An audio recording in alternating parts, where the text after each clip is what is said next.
You are here. I am so here. excited. How are you? I'm so good, Kosi. You're I'm good? so good. God is good. And,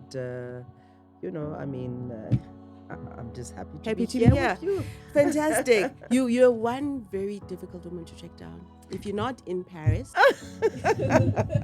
you're not in Paris, you're in Italy. Ernst & Young's World Entrepreneur of the Year. Top Young Woman of the Year. As the most influential woman in business, in government and tourism. I've got that. And you sat on this board. Go from Soweto, let's be clear. I did my articles at KPMG as a young accountant, frustrated. Not to look at Kosi and say, hey, but why am I not like Kosi? Why am I not able to also do X, Y, and Z? That's not your journey of life. God has given you, win in your lane. Let's talk about your famous sister. Our parents are gone, so we only have the Each four of other. us. We only have each other. Hello. Hi, my darling. How are you? Always good. Always good. Always good. So today, I'm very excited. We are joined by a businesswoman, philanthropist, producer, motivational speaker, mom, and multi-award winning businesswoman, and absolutely fabulous Johanna Makgalemele. You are here. you. I am so here. excited. How are you? I'm so good, Kosi. I'm good? so good. God is good. And, I'm just happy to be here with you. Fantastic. You're one very difficult woman to track down. If you're not in Paris, you're not in Paris, you're in Italy. You're not in Italy, you're on some fabulous yacht, someplace. How do you do that? Well, obviously, when I get into your business, but obviously being in the travel industry, you obviously have traveled everywhere. Yeah. I think I was telling my P actually to do me the how many miles and I've done around the world and the places is just Is it past the millions. seriously? So it's really been an incredible journey. What place have you enjoyed the most? I think that there's a multiple places that I really love in the world for what they bring, I think, to a traveler. I love New York, of course. Yes. Everybody loves New York. I love Paris for obvious reasons. I love Dubai. Yes. Dubai is like my Cape Town. I love Italy. Oh, Italy, the people are so nice. The food is nice. There's just so many beautiful buildings to see. But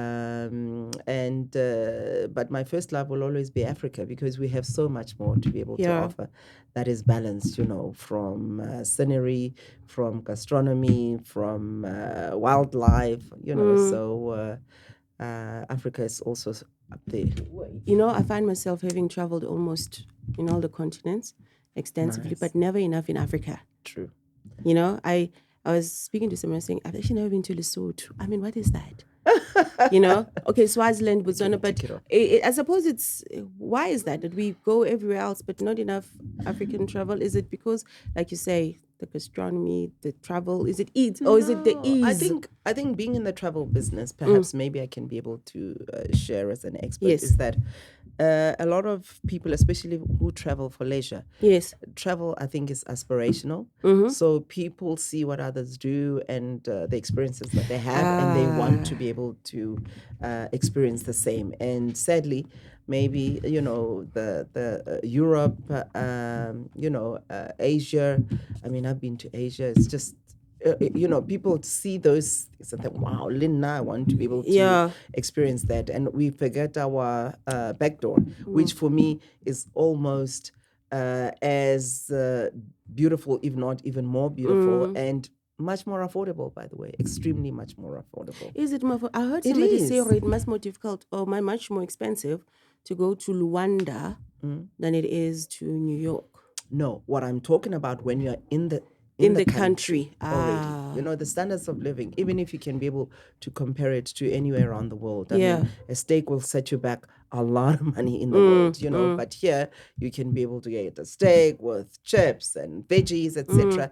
And that dish, I think, if you're really paying a lot, probably 250, but if you convert that to dollars or euros, you're never going to find that anywhere in Europe, or in the US for that kind of money. So I do think that, we obviously have a lot more to offer as a continent, and South Africa as a country, and the food is organic. We don't have to fly in our veggies. We don't have to fly in our meats, etc. So, and in the world, most times they have to be able to import those, and I think that's where the difference drives comes. the costs. Yeah, that drives the cost.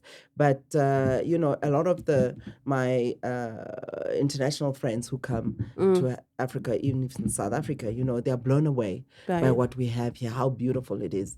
The weather. When we have 10 months that you can really confirm that you're going to have amazing weather. And the scenery, this is like all God-given tapestry of vibrant colors. I mean, and if you drive just 45 minutes from any of our 9 provinces, you will see something so uniquely different that people from around the world will want to fly and come and see. I remember I was in Plet with my daughter last year during her holidays, and we're in Plet and we're sitting having breakfast, and I saw dolphins, making a swimming and making a show right in front of us for breakfast, and then people want to be able to fly around the world to go and swim with dolphins. I mean, we have that, you go, Kruger National Park, who can be able to beat that? Even the Pilansberg, you can be able to see the big 5 and still enjoy 5-star luxury, glamping. That's what they call it these days. But, we have so much to offer. And I just think that as a continent, we just don't know how to market ourselves. Yeah. I hear you. And I do think, I was in Europe, I think in beginning of December, and they were saying that, South Africa, they hear that there's this crime and blah. Let me tell you, any big city in the world, the crime is probably worse than what we experience here. And I was telling them that, the sad thing, I think, for us as Africans, we just don't know how to market ourselves, how to PR ourselves, people have much more challenging times, whether you're sitting in London, in New York. There's parts you cannot be able to go to. Here we go everywhere. It's petty crime here. And if you amalgamate the types of crime that you see around the world and what we see here, yes, people have had bad experiences here, but around the world I see worse, but the people just know how to be able to PR it better, to manage that PR better. Nowhere here in South Africa, have you ever kids coming and shooting half of the kids in school? It doesn't happen, but it happens a lot somewhere else. Africa as a whole so much has potential, right? And you would know, because actually we must mention this. You've won several awards. Businesswoman of the Year. Ernst & Young's World Entrepreneur of the Year. Top Young Woman of the Year. As the most influential woman in business, in government and tourism. I've got that. And you sat on this board, and I want you to explain it to me, because it says you were the first African to sit on this board. ACTE, what is that? Association of Corporate Travel Executives. Yeah. Headquartered in New York. And I was representing Africa in the Middle East. That is... like I get from Soweto, let's be clear. I say from Soweto to the world, why not? And oh my God, I just got chills just thinking about it. Incredible. Speaking of Soweto, how was it like growing up in Soweto? Amazing. Obviously, Where in Soweto are you guys from? Orlando West. Orlando West, yes. They call it Killarney. Everybody thinks Killarney in the burbs. No. Orlando West. And, I'm one of 4 siblings. Yes. And me and Basia in the middle. And there's an elder sister and a brother. After Basi. A big sister and a big brother, and we're sitting in the middle. Okay. Wonderful mom and dad. And, the perfect picket fence of coming from a 4-roomed home. Yes. Meaning bedroom ya bana, bedroom ya batswadi, dining room, kitchen. Finish and try, right? And but I think we were raised with a lot of, I guess, without sounding funny, but a lot of love. And I think our dad instilled a lot of self-confidence in us when we were little. I think, because we're 3 girls for a long time, and then my brother showed up. So he had to work with the 3 girls, so he had to make us feel like we're larger than life and human beings and not just girls. And that the world is our oyster. And he read a lot of books and really, I think, instilled a lot of good values and self-confidence. Educator.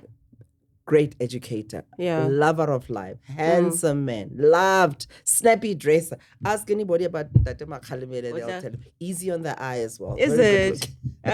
That's so. And our mom, of course, as well, was a school teacher, very strict, very strict. Okay. Lock us up. 5 o'clock, in the house. And I think that there's some value, I think, in a parent being present, because even when you are with friends, you get so scared. If my mother saw me do this, then you just, stay away from travel and you make better decisions. So, I think, and then from there we went to Protea North. Yeah. My mom, of course, as a school teacher, got a bond, Yama teacher, and then we were there. And obviously from there we moved to the burbs, thanks to the new democracy. And obviously we were I was a young accountant at the time, because I'm a qualified accountant, and I could be able to make my life a little bit in the northern suburbs. I was so on tell me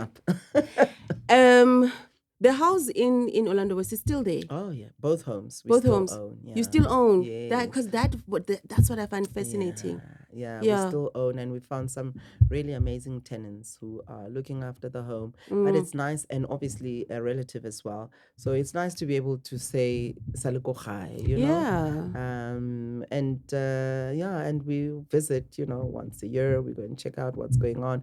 But the tenants are so nice. Actually, I was in Orlando West about 2 weeks ago. To go and check. And you just pop in and say, "Dumelang, guy." No appointments. That's nice about the collocationing. And just come in to check. The fence is still standing. If the walls are still there. Yeah. And it's wonderful. But there's something, I think, heartwarming about going home, because. And everything also looks very small, ne? Yes. Because when you were small, everything looked big. Yeah. And now even if you go to your old school. You're like, how did we? Yeah, everything is just so small. Toilet, and my mom and the finally distance. made one inside. Correct. Have you ever mentioned it? Because when I was younger, we used to walk, I felt like the bathroom was so far whenever I had to go. And now I go to my grandmother's, like, this is ridiculously... Yeah, no, that's true. And we used to walk to school 2 hours, 2 hours going, 2 hours back, every single day. Our kids don't believe that. They don't believe. Crossing railway lines, by the way. And then there's after school is after school. Let's not even start with that. And then you still have to be able to get through. And, I was talking to someone yesterday that nobody had depression, what.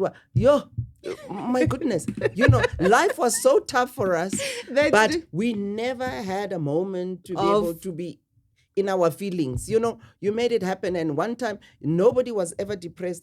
Nobody had any emotional issues. Your mother will take a wet faduk, wash her, you find your senses very quickly. We did everything, wash, clean, and still do the homework and still pass at school. I mean, it's a lot that we went through, and look how we made it. I look at how they raised us, and sometimes I think these people were low-key negligent. You don't think today... Because I'm like, but look how you put me in a taxi. I was 10 years old. Yeah. I could never put my 18-year-old in a taxi. My dear, we walked 2 hours as kids, and you must not get lost. And you crossed that highway. And you crossed that railway line. I don't know how they did it. It's like watching your heart go out there. I don't understand how they did it. But they did it. And look how we turned out, that we're responsible. We don't have room for failure. We're making it happen. And. But you don't become businesswoman of the year in J&J. You started very young, because I think people think that we start becoming businesswomen. No, you start becoming a businesswoman post 94. You know what I mean? Like, you think of all the businesses you've started, and that experience. Tell me about your first business, like your first spirit of we in business. You know what I mean? This is what we do. I think, of course, of our history, that the mother used to make us go and sell whether it's eggs, sandwiches in the streets, ice cream, whatever. So from a young age, I've always been complaining to my kids that I've been working since I was 11 years old, which is true. Hey, I've never had any downtime. Even when I was at school, I had to do vacation work. Then when I started doing my accounting degree, etc. So you were tutoring. Do you understand? I've done it all. I've never had a time to woosa and say, okay, I'm taking time out. So, and my first business, to be able to answer you, is I think I had a communications and events business before I actually started the travel business. So I did my articles at KPMG as a young accountant, pulled straight A's, as you know, very proud of that. Yes. You know, and then I decided, because I was also continuity presenter for Mnet. Yes. And I used to get these headhunters calling me, and every day the package is doubling. I'm like, there's value in this girl, almost, you know. In the 90s, and you're a young black accountant, so obviously there's value. I'm like, okay, let me go and extract the value for myself. And started a communications and events business. I had offices in Sandton. And from there, I met my partners in travel who wanted to start a travel business, but I was already in business. And but John, how do you do that? You like a straight A accounting student. You've got saved articles with one of the leading firms in the world. True. And you decide that you're not gonna receive a salary. You will extract, as you say, extract your own value. True. And how do you where you get the confidence? That's my question. Well, as I told you, I think my confidence was organically grown by my dad. And of course, we've done beauty pageants. You walk on stage and have to be in front of so many people. Read a lot of books as well. And I do think there's a lot of character building you get from very good books, business books, biographies, etc., of people that have really made it. And I did, as I said, used to do continuity for Mnet, and at the time that was one of the elite ones, better than Mzansi whatsoever. Never wait for it to be there. As long as you have a great idea, it's something that is a need, whether for business, whether for society, and then you just make it happen, and somebody's willing to be able to come in and help you realize that dream, then you need to sell it. But you've been at it for over 20 years. True. That's not an easy feat. You've survived the 2008 financial crisis. Yeah. You've survived COVID. Is there anything else that I'm forgetting in your world that is worth mentioning that you may have survived? Oh, my dear, we've survived it all. And you're still as relevant as you were when you were first the new kid on the block. How do you stay relevant? You don't stay stagnant. Okay. The problem is people think they've mastered. It's the old Kodak story. You need to continue to be able to improve with the market. Remember when we had that volcanic ash? Correct, yes. And everybody's lives just got turned upside down because for a whole week there was that ash in the air and nobody could fly anywhere. Yeah, exactly. Remember, plans now you're cancelled. You're stuck in a hotel. You don't have money. You were hoping to go home that night, so you shopped till you can drop. You left with $20 or 20 euros. What do you do? But if you have a travel agency, we will be able to find you in the hotel. We'll be able to make a plan B. You can come back and sort it out. But if you're on your own, where are you going to go? I have no idea what I would church. Do. A church. Sleep at the doorstep. Like that's the only thing you're going to be able to do. A shelter. Exactly. With all your fancy shopping stuff. Yeah, that's the world. But tell me, I want to touch on this because it's very important. You have one of my favorite quotes from you. I just didn't know it was until I read it recently. It's about consistently reinvesting into your business. We suck at it. We're horrible as people. You know what I mean? We get the profit. I go to I've worked. I'm gonna get a car. I'm gonna go to I'm gonna go to Como in Italy. I'm gonna do all these things. And this is very important because your audience specifically needs to understand this. Why is it important to continuously reinvest into your own business, even though you think you made it? But why is it important for you to continuously reinvest in your growth? To be able to continuously reinvest in your business is how you're going to scale up. Okay. You're going to be able to keep your doors open. Whatever tools you're using in your business today, tomorrow they might change because there's new things that are happening and you need to continuously reinvent yourself. And for that, you need money to be able to do that. You have staff that you've brought in. You need to continuously train them so they are not the same people 5 years that walk through your door. They need to keep up with what's the latest. They need to be able to understand how to be able to service, at least in my industry, the new traveler. Yes. Because in terms of experience, people are not just looking for somebody to get me the ticket. Everybody can get the ticket. Yeah. What else are you bringing? And that's how you need to be able to ensure your longevity and lifeline of your business is to be able to ensure that at a bare minimum, 50% of what you make, you reinvest. There's, in our industry, there's so much technology, and the duty of care, that also costs. There's server rooms. There's no longer we're busy with Metrofile boxes when you save people's, and that also requires continues investment. to be able to change because the security needs to be tightened as you go, and that costs north of 7 digits. So you need to be able to ensure that you improve on yourself. And I've always said, even to my team, that forget about what everybody's doing outside, because people say, but we are 10 paces ahead of any of our competitors. No, you need to continuously improve on yourself so that you can continue to be better and continue to be the catalyst and the leader within the space that you're in. And for me, I don't even on a personal level, I don't compete with anyone. I just make sure that tomorrow I'm a better human being than I was today, that I can continuously be able to have a meeting with myself. So I was talking to a friend of mine in Dubai, and I was saying, she was saying, but how can you be able to be continuously so positive and you exude such great energy and you're balanced, and every time she sees me, I'm forever the same. I said, you know what, you must make time in a week to have a meeting with yourself.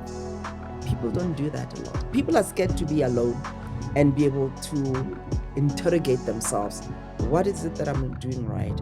What is it that I'm doing wrong? How can I be able to improve? In the week that I've been, have I been a gift to the people around me? Have I improved anybody's life? Or anybody? And how did I do that? How can I improve on that? You need to always take stock. And once you be able to do that, you become a better and a better human being, because you're always continuously improving on yourself. Not to look at Kosi and say, but why am I not like Kosi? Why am I not able to also do X, Y, and Z? That's not your journey of life. God has given you, win in your lane and make sure that you are the best human being and in your journey of life, and you are putting your best foot forward. I always say, put your best foot forward, and then God and the universe is always answering and listening. But you make it look so easy, Johanna. I mean, your Instagram is very, and I'm very sure because then somebody looks, you're almost fabulous, always fabulous, glamorous, stunning. And somebody who's looking out from the outside would think, but how does she do it? You know what I mean? Like, how do you then balance that? Because you, this fabulous, stunning, accomplished person, how do you then, when it comes to yourself styling as well, and your personality, and then still doing the great work that you do, and still being a mother, and still being a sister, how do you manage to package yourself so, I think, eloquently? Thank you. That is a really sweet compliment. Thank you very much. But I always say, style is a unique signature that you want to put out in the world. It's not something that one can be able to copy. And we're all not built the same way. So it needs to be something that you're comfortable, that resonates. And I've always been asked, when do you pick out your clothes? Because Yeah. I am detailed from the earrings all the way down to the color of the shoes. What everything. Where is do you always find time? The night before. I always put out my clothes that everybody knows who's close to me. They'll be, she's still in the truth. I put out all my stuff the night before. I said, this one matches. Make time for yourself. I mean, how long does it take? Doesn't take half an hour, you know. And then you put the things in, and you look at your day, what's going to look like. Okay, yeah, I think this will work for this meeting. Always that accessories, where's those shoes? It's the most simplest and the most easiest thing. Which subject did I do the best in? Then it means that you have a passion and an understanding for that particular area. Then you go find something that is within that area, because already you know the certificate is telling you you are good at this, you are not good at that. Anyway, so and I think, you know, just being exposed really just helped me to be able to say no. Because it's like that mind shift. I'm not going to go and just be. But it's tough in the beginning. 3 years of nothing, and you, a young accountant, you can be able to earn big salaries. All the big firms are looking for you, and then this is you, and you keep on saying no. And the parents are thinking, "What is wrong with this child?" Yeah, we sacrificed so much for her to be able to get this and then the next degree, thing and then now she's talking about doing it for herself, you know. Yeah. But there is a reward, I think, in hanging in there. And you know, it is so funny. Every single person who's ever made it, when you feel like your lights are about to be switched off in your company, that is the time when growth is about to happen, you know. And it is that, you know. And once you get your first contract, let me tell you, the sky's the limit. I always say, you know, opportunity does not pause for you. Yeah. Opportunity is passing by. So you need to be able to catch it, and be able to do it. People always try when they start a business and say, you know, I'm not done yet, and wanting to perfect it on paper. You'll never be able to get there. As long as you are 70% there, go.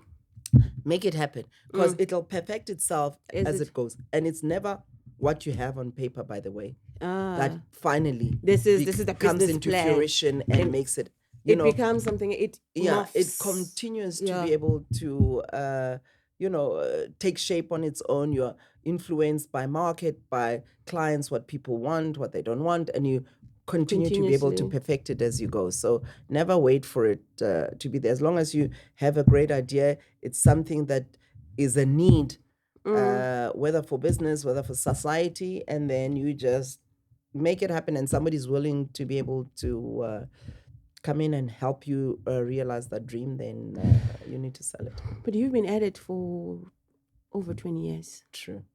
You know, that's not an easy feat. You know, you've survived the 2008 financial crisis. Yeah. You've survived COVID. Is there anything else that I'm forgetting in your world that is worth mentioning that you may have survived? My dear, we've survived it all. And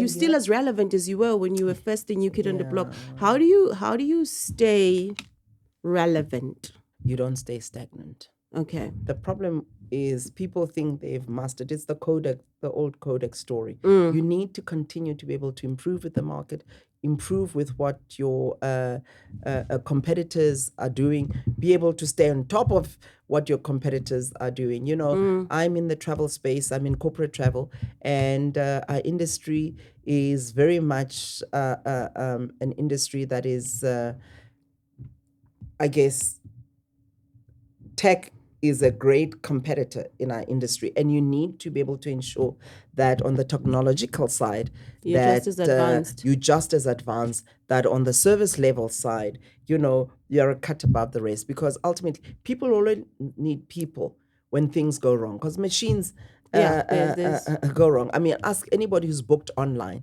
The flights get cancelled. There's so many different problems with weather patterns, with flights being overbooked, you know, coups happening. Who are you going to call? And a lot of people don't know. Once they book the ticket, and then things happen, they freeze in the headlights. But how amazing that you have a travel agent that you can pick up the phone and say, sort me out, I'm stuck in Moscow. You are stuck in Paris, and you need to get back because you need to be at work, and they know what happens when indeed a flight is cancelled, that you need, and a lot of people just freeze in the headlights, and the queues can be long. So if you have your travel agent, boop, we do it in the background. You just get your new ticket. Flight. We make sure that they give you the free hotel, etc. Find you another flight, and away you are. Or it could be a really, really because I wouldn't know what to do. Yeah. You have single-handedly convinced me why I need to keep my travel agent. Because I was thinking, I can get that on an app. But you're right. And it has happened that I wished I had to call somebody, and there's nobody to call. Yeah. Indeed. Yeah. And you can lose money as well, because some people book tickets because they think it's cheaper online. Yeah. But then the ticket is non-refundable, it's non-changeable, etc. And they don't know how to read the rules. Yes. And then you either running late, or God forbid something happens with your family that you need to be able to move, your ticket, and then just people, and then you call the airlines. You can hold on for 45 minutes, some of the airlines, and what do you do? Now you have a travel agent. You say, travel with Flair, fix it. And then somebody comes back, and your life is sorted, for a small fee. Wow, you're quite correct. I think we've become so digitized that you start thinking some things matter, whereas there are crises in this world that's very uncertain. Very true. There's so much that can go absolutely wrong. And travel is not as seamless as what it used to be. I mean, and it's not the airline's problem. I mean, there's the severe weather patterns. You'll be shocked. Unpredictable. People say, yeah, but it's Paris. They should know how to fly when it's snowing. My dear, how many more flights have come? Because there's such a procedure that needs to happen even before the flight needs to take off when it's snowing, on a slippery thing.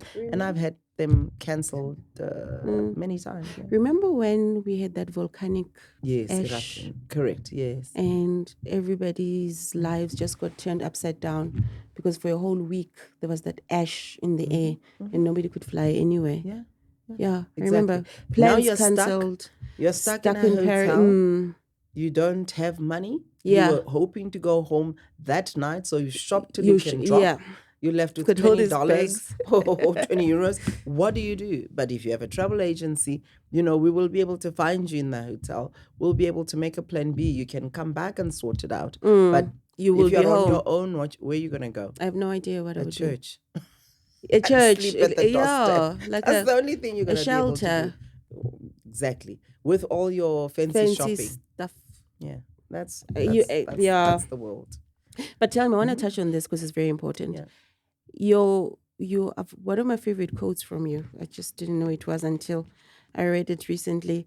It's about consistently reinvesting into your business. We suck at it. We're horrible as people. You know what I mean? We get the profit.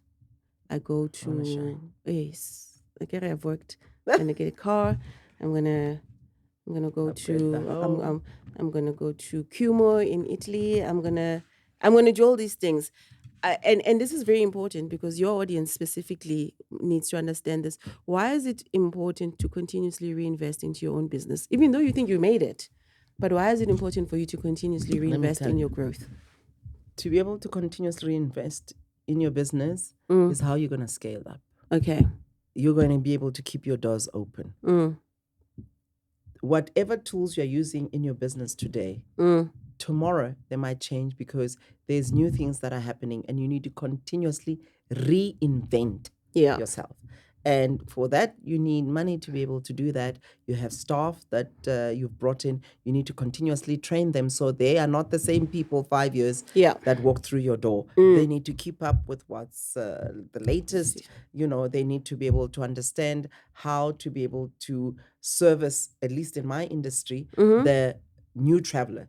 Yes. Because in terms of experience, people are not just looking for somebody to get me the ticket. everybody can get the ticket. Yeah. What else are you bringing? And that's how you need to be able to ensure your longevity and lifeline of your business is to be able to ensure that at a bare minimum, 50% of what you make, you reinvest. There's, in our industry, there's so much technology, and the duty of care that also costs. There's server rooms. There's no longer we're busy with Metrofile boxes when you save people's, and that also requires continues investment to be able to change because the security needs to be tightened as you go, and that costs north of 7 digits. So you need to be able to ensure that you improve on yourself. And I've always said, even to my team, that forget about what everybody's doing outside, because people say, yeah, but we are 10 paces ahead of any of our competitors. No, you need to continuously improve on yourself so that you can continue to be better and continue to be the catalyst and the leader within the space that you're in. And for me, I don't even on a personal level, I don't compete with anyone. I just make sure that tomorrow I'm a better human being than I was today, that I can continuously be able to have a meeting with myself. So I was talking to a friend of mine in Dubai, and I was saying, she was saying, but how can you be able to be continuously so positive and you exude such great energy and you're balanced, and every time she sees me, I'm forever the same. I said, you know what, you must make time in a week to have a meeting with yourself. People don't do that a lot. People are scared to be alone and be able to interrogate themselves. What is it that I'm doing right? What is it that I'm doing wrong? How can I be able to improve? In the week that I've been, have I been a gift to the people around me? Have I improved anybody's life? Or anybody? And how did I do that? How can I improve on that? You need to always take stock. And once you be able to do that, you become a better and a better human being, because you're always continuously improving on yourself. Not to look at Kosi and say, but why am I not like Kosi? Why am I not able to also do X, Y, and Z? That's not your journey of life. God has given you, win in your lane and make sure that you are the best human being and in your journey of life, and you are putting your best foot forward. I always say, put your best foot forward, and then God and the universe is always answering and listening. But you make it look so easy, Johanna. I mean, your Instagram is very, and I'm very sure because then somebody looks. I mean, you're almost fabulous. Always fabulous, glamorous, stunning, and somebody who's looking out from the outside would think, but how does she do it? You know what I mean? Like, is it, how do you then balance that? Because you, this fabulous, stunning, accomplished person, how do you then, when it comes to your self-styling as well and your personality, and then still doing the great work that you do and still being a mother and still being a sister, how do you manage to package yourself so I think eloquently? Thank you. That is a really sweet compliment. So thank you very much. But I always say, style is a unique signature that you want to put out in the world. It's not something that one can be able to copy. And we're all not built the same way. So it needs to be something that you're comfortable with, that resonates. And I've always been asked, when do you pick out your clothes? Because I am detailed, from the earrings all the way down to the color of the shoes, what everything. Where do you always find time? The night before. I always put out my clothes that everybody who knows me, who's close to me, they'll be, she's telling the truth. I put out all my stuff the night before, and I see this one matches. Make time for yourself. I mean, how long does it take? Doesn't take half an hour, and then you put the things, and you look at your day, what's going to look like. Okay, I think this will work for this meeting. Oh, where's that accessories? Where's those shoes? You're not rushing out in the morning, then you're pulling anything that, the first that thing thing that says, as long as I'm dressed. Yeah. No. You've already bought the stuff. Enjoy them, and I put my stuff together, and I can see, and also, the weight, as it fluctuates, you are able to try on the night before, see if it's zipping. Yeah. The worst thing is to be able to have, you want to wear those favorite shoes of yours. And when you but get then there, the dress is no longer fitting. You don't know that. But by that time, you will anyway wear the shoes because you want to wear the shoes, and you'll pull anything else. And it's not even complimenting. The dress is not complimenting the shoes, but you're going to say, Oksala, I'm wearing the shoes that I wanted. The shoes that I want to be able to wear today. And I think how you present yourself to others, I always think is a sign of respect. So for me, I just make sure that, I just make an effort. And when you see me, you say, wow, shame, man, she made an effort. And it's shame, man. Exactly, shame, man, she made an effort, because it's a sign of respect. And you can see, wow, maybe she does respect this meeting, and indeed it is. And you feel amazing as well. I mean, how many compliments when I walked in and you guys said, wow, that's such a pretty dress. It's nice, it's uplifting. And then it makes your day just go a little more brighter, smoother, better, happier. Last question on the world of business. Yeah. What, in your view, are the biggest challenges facing young women today? Because I think everybody has a dream of being in business, but nobody really knows. About the talk, what's a business? Something. And you're thinking, but what do you want to do? It seems like there's that gap between what is real, what is aspirational, and what is doable. What in your views, or what in your view do you think they say we must lift as we rise. So what do you think a young person, a 24-year-old like yourself, who started a production company, I mean, you know what I mean? Where does a 24-year-old start in the context of 2024? Correct. I would say that first, do not look at social media. It's pressure you don't need. Yes. Because half of it's a story that if you were there, you'll realize that it really is not the true story. So feel no pressure, right? And focus, as I'm saying, win in your own lane, in your own journey. Look at what is your core competences and qualities, and what have you studied. I mean, you cannot, like me, being an accountant, and I want to go and operate or start an aesthetics clinic. What do I know? I don't know anything about that. But yes, as an accountant in the travel space, everything comes back to the numbers as well, and quality of service. So that is something, at least, that is within my reach, and I can be able to influence and guide and lead, right? So you need to be able to see, and I always have said, the easiest way to be able to know what you are gifted in, go back to your matric year. That it's the most simplest and the most easiest thing. It's not because people are jealous. People just measure you according to their own ability. I just find that you cannot be in business or we hear a lot of people say, you guys are so humble. But we probably are genuinely just normal human beings behind closed doors that are raised well. Before Bastana was Bastana, people used to say she's Johanna's sister. I was going to get there. Like, actually, she followed in your footsteps. Which subject did I do the best in? Then it means that you have a passion and an understanding for that particular area. Then you go find something that is within that area, because already the certificate is telling you are good at this, you are not good at that.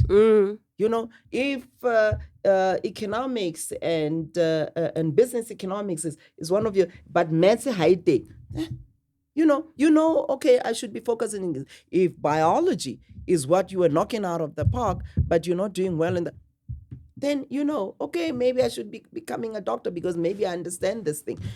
So that's the easiest way sometimes to be able to check what it is what you can be able, what you're passionate in and gifted in. Because even though you're not aware that it's something that you are enjoying, the marks are saying you concentrated enough to understand it, and therefore it means that you're gifted in it. So you go and follow that. That's the first thing. Secondly, you look at your environment. Of course, we still battle, I think, as women, young or old, to be able to get financing, right? But there's a lot of finance houses, at least, thank God, in South Africa, from NEF, DBSA, etc., IDC, that have a section that funds female projects. So that's where you need to be able to go, put together yourself a nice business plan, and go and find those institutions to be able to assist you to fund it. And don't tell your best friend or go high, because people will shoot you down, not because they are jealous of you, by the way. They're trying to protect you. They are telling you they are viewing your concept from their own ability and outlook. Yes. Do you understand? Wena o batla wetsa computer kinye. How you are from the township. I mean, imagine if we had any of those people who are inventors that listen to half of their friends or family. Everybody says, that will never happen. And then they were relentless and it happened. So I always say, it's not because people are jealous. People just measure you according to their own ability. Yes. So if it's that burning a passion in you, it's your God-given idea. Yeah. Pursue it. Great. What's the worst thing that could happen? Maybe it succeeds. But then if you Even fail, in failure, 1 year would have gone by. But at least you would have tried something. And gathered that experience even from the failure. And gathered the experience. And look for mentors.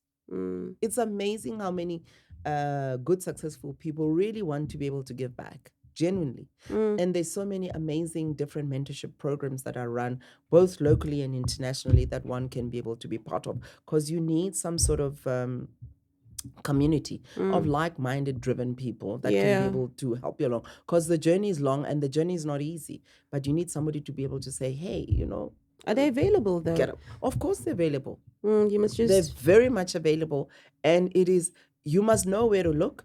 And also, if you do have one of your favorite mentors, somebody you've seen achieve, and people are so easily accessible, by the way. I mean, at least, I make it sound basic, but how many you can not find their email address of, or landline at the office, and there will be somebody there who will know that, no, Joe has a mentorship program, but then you have to speak to Lydia, and therefore Lydia knows what to do for you from there, and before you get to me. But there is a road, and be relentless in that. I mean, I've always said, when you're starting out, you must bang on all doors. You'll scrape your dignity on your way out, but Oksala, there's nothing to lose. As if you're mad. Yeah, just be crazy. Just go. It just really be crazy works. about it. Now, you speaking of being an accountant, you're the first person I've seen take out a spreadsheet in the middle of a luncheon. You were like, excuse me, I just have to check these spreadsheets. I was like, who takes out an Excel spreadsheet? We chilling, we eating. You just, and that's how prepared you always have to be, because you need. I sign nothing, by the way. In my nothing. Quickly sign here, 1 page, 50 pages. I sign nothing until you've read it. I read everything. No, it's just I read every single thing. Even at your level, you still go through everything line by line. You must, because let me tell you, people are just, life is always going on. Good times will always be there. But you have one business and you have all of these people that you've created employment for, that you are the custodian. You need to safeguard. And in safeguarding, you need to be able to read. Yes. And in reading, you are able to avert a lot of misunderstandings and legal battles. I sign absolutely. You could also sign your life away, by the way. Just signing. I've seen that. I've seen a lot of young people who've established businesses almost being in I wouldn't say a rush, but accelerating their rise to a point whereby it almost seems as if the more people I have, the more responsibilities I have. You know what I mean? Like, let's grow. I want to talk to you about growing too fast and not growing, because in my experience, the faster you grow, the more difficult it is to really steer the organization in a direction that you want. Get bigger than you. And the more difficult it is for you to stay on top of that detail. You know, I was thinking, Jo has thousands of people who could actually go through this thing for her, and then yet there you were, literally going through an Excel sheet line by line. How important is it to grow but still be hands-on?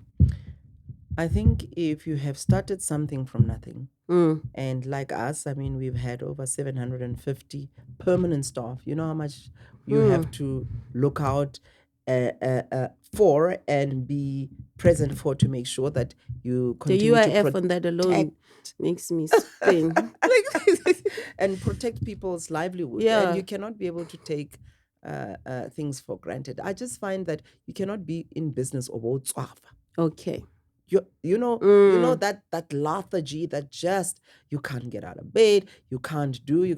Why are you in business? Because you have all of these other people that are dependent on you, and you need to be able to ensure. And not only your staff, by the way, there's a lot of stakeholders, your clients, the suppliers. There's so much, that one needs to. And however big the business, somebody needs to pull all of that together. Pull all of, who's going to be able to do that? You can have the GM, you can have the ops manager, but somebody still needs to pull it together, because ultimately somebody needs to be able to take the big decisions, and it can only come from you, because nobody's as brave enough to be able to take those decisions.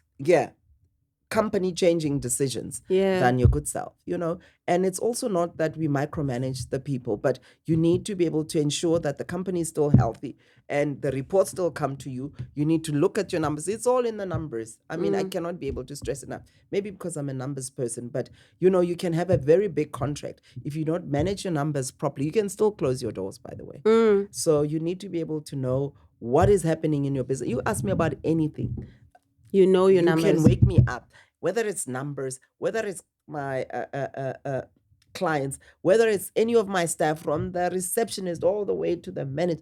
There's nothing I don't know. But I always say, shy. Why is it that we, you know what I mean? Like, if you look at all the big scandals that we've had, public or in private sector, you think I want to show a detail. The filling out of processes and procedures. Cross your T's and dot your I's, guys. It's the basic thing, because ultimately the buck does stop with you. Corporate governance does stop with you. So you need to be able to ensure that you're crossing the T's and dotting the I's, because ultimately, whoever is going to be accountable, you are going to be accountable as the owner. And you need to be able to ensure, because that's your name on the share certificates, that everything is done according to book. And you must love what you do. The love of and the passion of what you do is what is going to be able to make you improve on whatever you're working with. That is going to make you go through all the Excel spreadsheets, so you're able to understand. I show up in all my quarterly reviews of my biggest client. You have to, and people want to be able to know that you're as passionate as that about their business as they are about supporting you. And you cannot meet me at a nice business event, awards event, and then I don't know what happened to your business a week ago. Maybe you've just listed, maybe you've just acquired a new business, the little talks and say, oh wow, congratulations on this. And I know that the team is already setting up in terms of making sure that the onboarding of that new division is done seamlessly. I know that so and so is speaking to. How amazing! There you go. To continue giving business to this young lady. Renewed. She is, you know what I'm saying? You already feel comfortable. People must feel comfortable. People do business with people that they can be able to sleep at night knowing that they're in good hands. Yeah, I love that. Let's talk about your famous sister. I find you guys so cute. It's so you like sister goals. All these years later, have you guys always been this close? Always. Okay. Actually, maybe maybe when she turned about 16. I mean, before, we were just siblings, the disparity and siblings, and and you taking each other's clothes, and then this one says you didn't bring this and you damaged that. But I think we've been very, very close for many, many years. So when the gap closes, because as you get older, the gap closes. You're in the same life phase. Yeah, and then it's just really have been beautiful. But I do think as well, because I think we were also trying to figure out because we're just as close, like, by the way, with our other siblings. It's just me and her are the ones in the public eye. And I just think our parents did well, because nobody knows who was whose favorite. I think it just starts there, and then people, they've got a with the other sibling, because your mommy's favorite, your daddy's favorite, and then it falls apart from there. So you're just as close with the other two as well? Very close. I mean, you should hear, if I have to put my elder sister on the phone, I'll dial and put on speaker. You'll hear how she answers. You will love it. Our brother just the same, Because you said something very important about knowing, staying in your lane, and having a famous sibling is difficult. But I think for you, perhaps it's easier because you, in my view, just as famous. In my view, okay, fine. She did go on to be Miss World or Miss World. How far did she do with Miss World? Second in Miss World. Second in Miss World. Our first Miss SA in '94. She will always be Basitsana Magkalemele, I think, back then. Now she's Basitsana Kumal. How do you keep that relationship sacrosanct while being so much in the public eye? Like, we see you guys, and then you obviously have got your moments. How do you do that? How do you balance that? I think that you guys talk about it, like, no. what you're gonna wear, and then I'm gonna wear this, and then how do you? Actually, the beginning of the year when we went to church, we both rolled up in red dresses. I think that perhaps that's the picture that I you know what I mean. Like, how do you? Didn't speak about who's gonna wear what. We just said, listen, I think we need to go to church together. I said, okay, that's great. Actually, I'm in town and she's in town, so we went to church together, and boom, here we are in red dresses. In red dresses. So it's very sweet. But I think that there's a lot of respect between each other, and from probably a young age. And I think looking at ourselves through other people's eyes, we hear a lot of people say, you guys are so humble. You guys are, but we probably are genuinely just normal human beings behind closed doors that are raised well and just get on with life. And we genuinely care what happens to each of us in our, I guess, in our lives. Both professionally and privately. And even when, if I win an award, she's deliriously, genuinely happy for me, like it's her. And same with when good things happen to her as well. Happen to her. And I think that a lot of people don't know this, but before Bastana was Bastana, people used to say she's Johanna's sister. I was going to get there. Like, actually, she followed in your footsteps. I was the one in the public eye, etc. So, and then obviously, I think with Miss South Africa, then I think that obviously, and that being the new South Africa, that obviously it was to that. But how amazing that siblings can really be able to support each other and genuinely love grow. We really, if I tell you, really have each other's back. And if one hurts, we genuinely hurt, and I think maybe it's just not competing, and just understanding that our parents are gone, so we only have the four of us. We only have each other, and we must always be there to stand in the gap. And I think we're lucky enough, maybe because God has obviously blessed us differently. And but it really works, and we are able to lean on each other. And the other thing as well is, if you put her in front of me at lunch, people have always said, no, you two need to be separated. I'm telling you, we can sit and talk for over 6-7 hours, just same lunch, and it's like nobody else is in the room. And people say, no, we need to separate these two, because it's like we're not here, Yeah. You guys, like, you genuinely, interested in talking to each other, like That's friends. true. Yeah, you know, we are very good friends. like you can Very, talk very and talk good and talk, and I'm friends. like, okay, they're talking about this. Then you move, you talk about the kids. Then you move. I'm like, you guys are And never we going to make stop talking. jokes. And we make, yeah. And we cannot tell you in the 7 hours what we're talking What- about, because half of the time we're laughing with tears coming out of That our is eyes. friendship, though. I think it's great because you guys clearly enjoy each other's company. We do. Yeah, She's good peeps. that's great. I want us to talk now about this. What do I call it? Point in our lives where I think feminism is evolving, and I think there's voices, emerging voices that's starting to say, ladies, maybe we can't have it all. Maybe we rushed. Maybe we're not made for this hard work and still being mothers and still being partners and still being everything else. Because here's the fact: the men have not taken on any additional housework. They've kept to their man jobs, right? We have expanded our portfolio to take on more roles outside of the homes. And as the years go by, there's emerging voices of young women who are saying, nah, I just want to be a homemaker, I want to stay at home, let the men work and I'll focus on this. There's a new emergence. What is your take? What is your view? Anything you want to? I think on that part, it's a personal journey and choice, because, you cannot be, if you're a single parent, say, I'm giving up on this. The kids are there, the bills are there, so what do? You must make it happen, Yeah.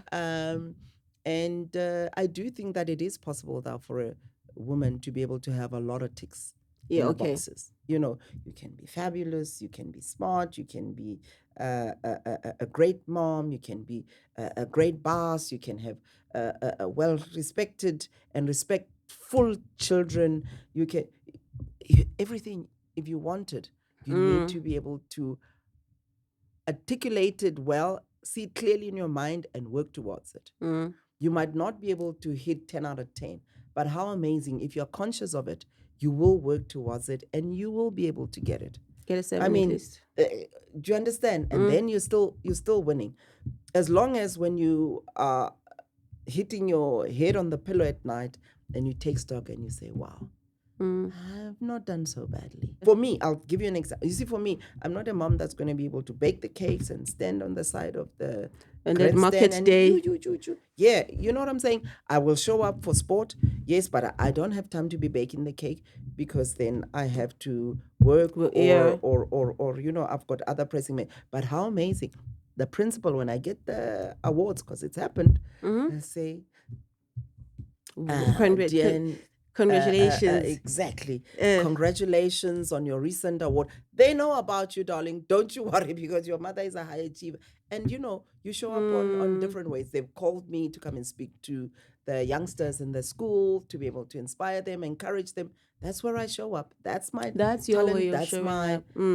that's my skill that I bring to the table. And I don't look at myself and say, oh, why can't I bake 5 cakes, Lynn? Like, so no, because I know where I'm supposed to win. And that's why I always say, it goes back to when we started. Don't look at what Kosi is doing. Look at what you are doing and what is capable within your reach. And then win at it. Win at it. We're all uniquely and beautifully made.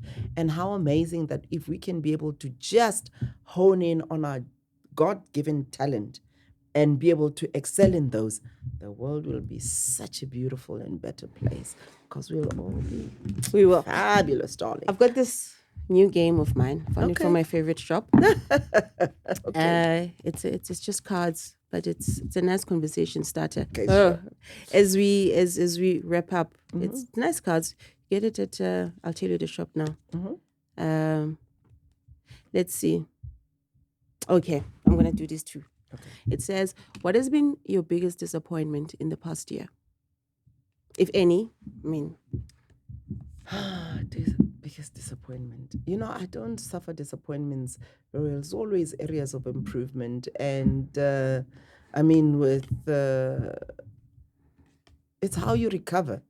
there's no disappointment. I think that there's areas that one needs to be able to focus on and improve, and then you just get up and make it happen. So definitely I cannot be able to think of any disappointments. Anything. Yeah. That's amazing. When was the last time you cried, and what was the reason?